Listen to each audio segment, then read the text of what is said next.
Anybody that went in there were brave, yes.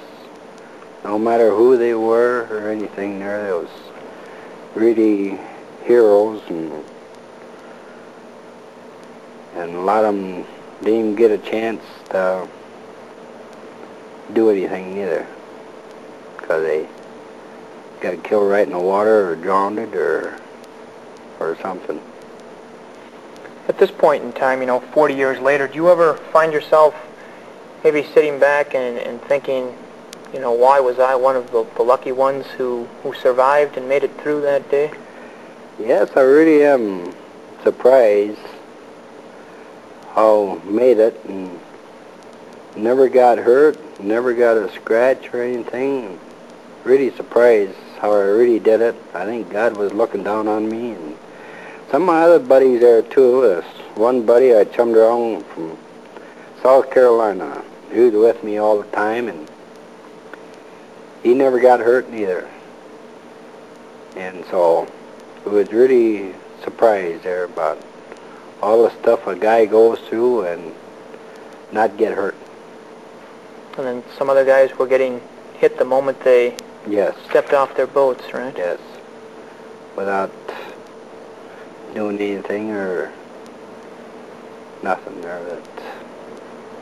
Well, obviously, taking part in something like the invasion of Normandy isn't something that you are ever going to forget. But is it something that you still think about every day? Does it come up in your mind just maybe for a split second? Oh yes, you think about that the rest of your life there. That how many good buddies you lost there, and how many buddies you seen when it was over in England there. That how many guys you met, and all of a sudden, boom, they just disappear.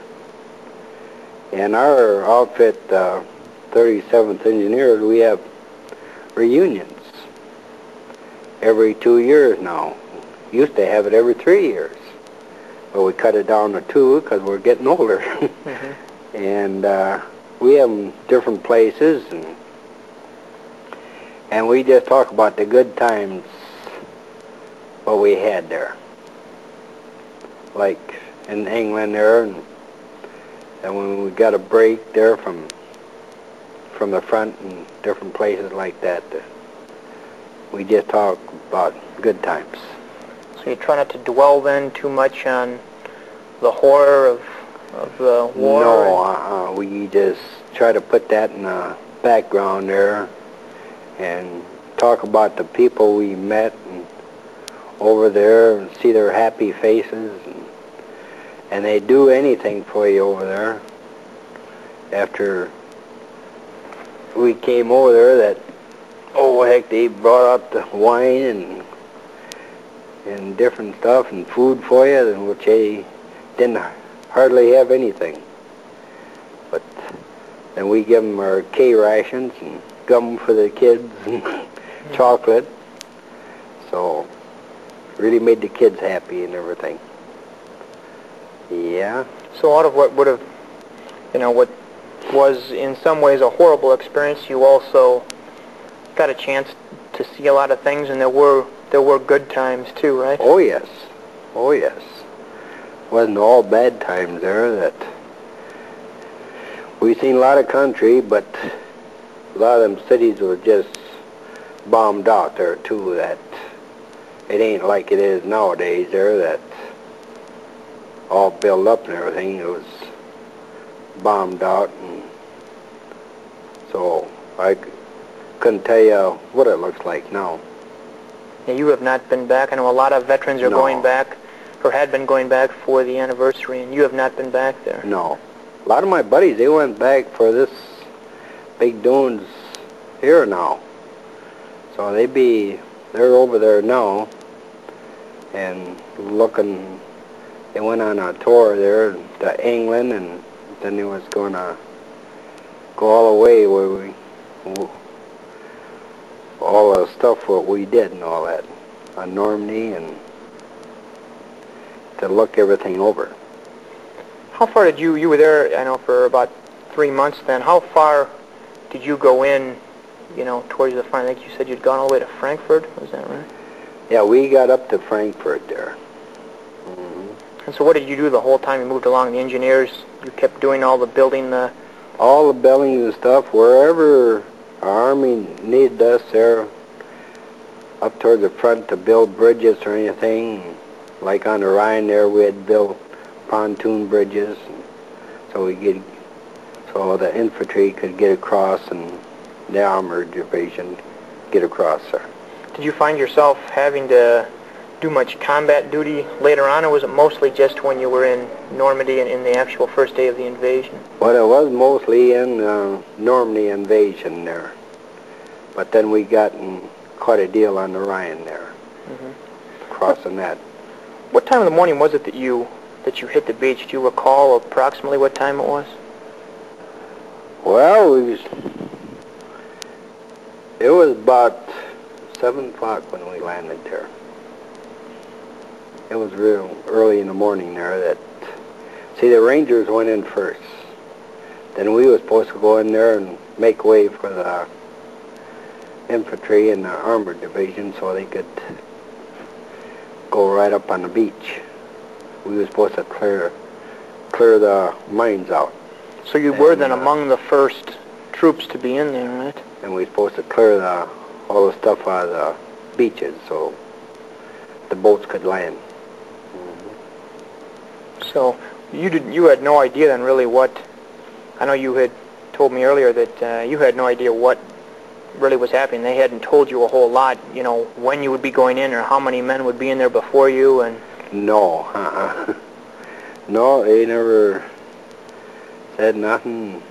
When we got off the ship and rode around in the dark there, we didn't know what was going on or nothing. Just blinker lights was going on there and couldn't see nothing. Till got daylight then. And the actual invasion, too, you had mentioned, was delayed by 1 day, so you had to spend an extra day out on the ship offshore. Why don't you explain what happened there? Well, they had a storm there June 5th. It was supposed to land June 5th, and so Ike, he postponed it.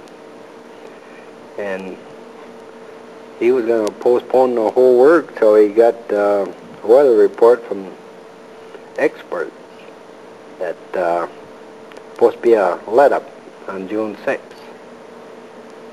And so Ike made up his mind, says, this is it. Do it now or never. Otherwise, if that storm would have kept on, they wouldn't have pulled it off. Because it was really a bad storm. But it let up for just long enough to do it. Then about the third day, I believe it was, then she started getting worse again.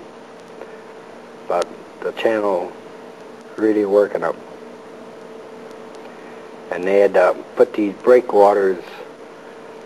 They sunk a lot of ships there, but have a breakwater in there so it keep the beach from not, the waves from not going too far up on the beach. Yeah, because weren't they 4 to 5 foot waves that you had to fight your way through? So otherwise there that, I don't know, just one bad mess. And one obstacle after another you had to get through, right? Yeah. What is it like, you know, now, how did that change you? You went in there, you were 21 years old, and obviously had never been through something like that before. And how did the horror of that experience change you? Were you able to cope with it okay once you came back the first couple of years? Well, came back there that, I don't know, came home, met a lot of my buddies, and we was uptown talking with them and having a few drinks. And that's what kept us going there. Then I was home only a couple of weeks and I went back to work, and that's what saved me, I mean, from thinking too much about it. So I didn't have much because I had to do something, because I didn't want to be running around the streets and everything, and so I went back to work and keep myself occupied. So you just tried to keep yourself occupied with other things so you wouldn't have to think about a lot of those That's right. experiences. Did you feel like you had really grown up a lot in those few months you were over there? Oh, yes. You grew up a lot there. You go from boy to manhood in a short while there. That it don't take you very doggone long to go to the man and to do stuff there that you didn't expect you could do. That's what it mostly is there. That from boy you just act like a boy, and when you get the man you really act different. I don't know, it's just like go from one world to another world. That's what it mostly is. Were a lot of the guys that you served with in your battalion, were they younger like you, 21 or around that age? We was all about the same age there, and we had some older guys in there we used to call pops, but there wasn't that many older guys in there.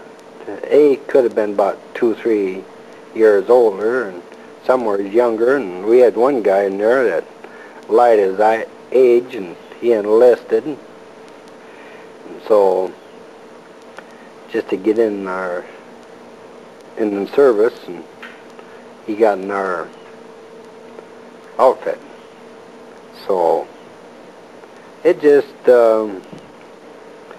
we had older guys, and we had good officers and everything. We took our training together, and we stayed together for a long time, just like one unit, and just like brother to brother.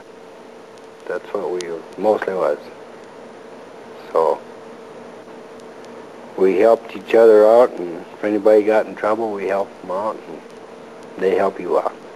And you still get to see each other once in a while now, too, at those periodic reunions, right? Oh, yes. That's we have a good time. Next time we're going back, we had them in Chicago and Indianapolis, and went down to Texas. And I had in Albert Lea here last summer. Now, next summer we're going down to New Philadelphia, Ohio. Really? So, and that's a guy that started up. He got all the names, and so he put in a lot of work into that. And anybody see about this, sir, that knows that belongs to the 37th Engineers there, I like to have them get a hold of me, okay, or write to me or something. And my name is Ray Schreiber. Yeah, we've had that on the screen, so people will be able to see that. Oh, okay. I wanted to thank you for coming by today, Ray. I appreciate it. And well, as General Omar Bradley said, every man who set foot on Omaha Beach that day in 1944 was a hero.